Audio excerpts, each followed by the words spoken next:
We are back for the June market update from the field. I'm your host, Kodiak Schears. For those that may not have caught the latest episode, moving forward, I'll be splitting content between interviews and ag news. That way, whether you're looking for a quick market update or a longer form interview or both, you can choose how you want to listen. Before we get started, I wanted to let you all know that you can win awesome prizes just for being an early listener of the podcast. For the first year, I've set up a sweepstakes where followers can enter and have a chance to win a custom from the field Carhartt jacket. Every month, I'm going to choose a winner from those entries, and at random, I will announce them on the podcast. If you don't get picked, don't sweat it. All the entries that I receive from listeners will be kept in the system for the first year, so there will be many chances to win. So if you would like a free Carhartt jacket, scan the QR code to enter the sweepstakes now. All right, let's get into the news. The biggest story right now is pretty simple. The crop has been or is being planted. Conditions are generally good, and the markets are responding accordingly. USDA's latest crop progress report shows corn and soybean planting nearing completion across much of the Corn Belt. Crop ratings remain relatively strong, and despite some localized weather challenges, the market sees plenty of production potential heading into summer. Unfortunately, good crops don't always mean good prices. Corn futures have spent the last several weeks under pressure as traders continue pricing in the possibility of another large national crop. The USDA's June Agricultural Supply and Demand Estimates report reinforced that outlook and offered little immediate bullish news for producers. As of this week, nearby corn futures are trading around $4.10 to $4.20 per bushel. Cash corn bids across Minnesota, Iowa, and Missouri are generally ranging from the mid $3.50 range to low $4 range, depending on location and basis levels. Soybeans continue to hold a premium over corn, with many regional cash bids sitting roughly between $10 and $11 per bushel. That's still profitable for some operations, but margins remain tight when you factor in input costs, equipment expenses, land rents, and interest rates. The reality is that we're heading into summer with grain markets looking for a reason to rally, and so far they haven't found one. Now let's talk wheat. One surprise from the USDA's June report was a reduction in winter wheat production estimates. The agency is now projecting the smallest U.S. winter wheat crop since 1965. That sounds bullish on the surface, but global supplies remain relatively comfortable, limiting just how much support wheat prices have received. And now a quick commercial break.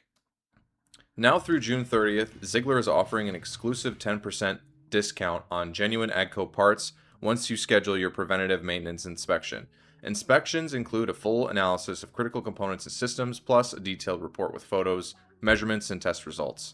Oil and coolant sampling, fault code history, and software checks are included where applicable. All AGCO e-commerce orders over $250 qualify for free standard ground shipping. Call 800-352-2812, scan the QR code, or contact your local branch today. Also, Ziegler Ag Equipment is offering a limited time financing opportunity designed exclusively for ag customers.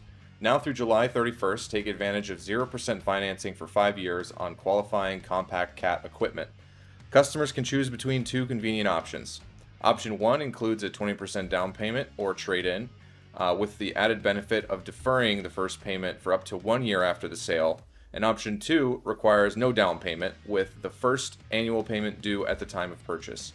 This tailored financing approach allows you to select the structure that best fits the needs of your operation and gives you the chance to use a really amazing piece of equipment. To learn more about this offer and explore available equipment, contact your local Ziegler branch today. Now back to our market update. Moving over to energy, fuel costs continue to be a major concern heading into spring season and eventually harvest. Minnesota diesel prices are averaging right around the $5 per gallon range this week, and while Missouri remains slightly lower, Iowa is still sitting between the two depending on the location. The bigger issue is volatility. Ongoing geopolitical tensions in the Middle East continue to create uncertainty in crude oil markets. Every spike in oil prices eventually finds its way back to rural America through higher diesel, transportation, fertilizer, and drying costs. In other words, even if grain prices stay flat, expenses may not. Now let's touch on policy. Agriculture Secretary Brooke Rollins told lawmakers this week that USDA may need to have additional authority and resources to support producers if economic conditions worsen. While no new assistance programs have been announced, the conversation itself is noteworthy. It tells you that policymakers are aware of the financial pressure facing agriculture right now, and honestly, that's not hard to understand.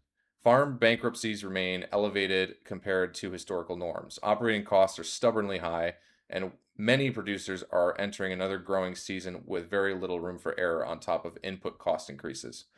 One final trend worth watching is export demand. Corn exports have been one of the brighter spots supporting this market this year. If that demand continues, it could provide some price support later this summer.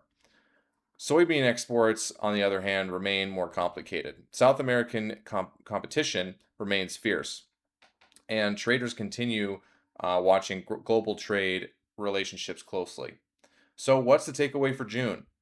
The crop looks decent. The weather has generally cooperated, but strong production potential is keeping a lid on prices. Producers are once again facing the challenge of managing tight margins while hoping for either stronger demand or weather-driven market opportunities later in the season. Not exactly the headline anyone wants to hear, but that's where we stand today. As always, we'll continue tracking markets, equipment trends, policy developments, and everything impacting farmers across Minnesota, Iowa, and Missouri. I'm Kodiak Schears, and this has been your June Ag Update from the field. For more information about promotions or sources of the podcast, see the show notes in the description below. Thanks for listening.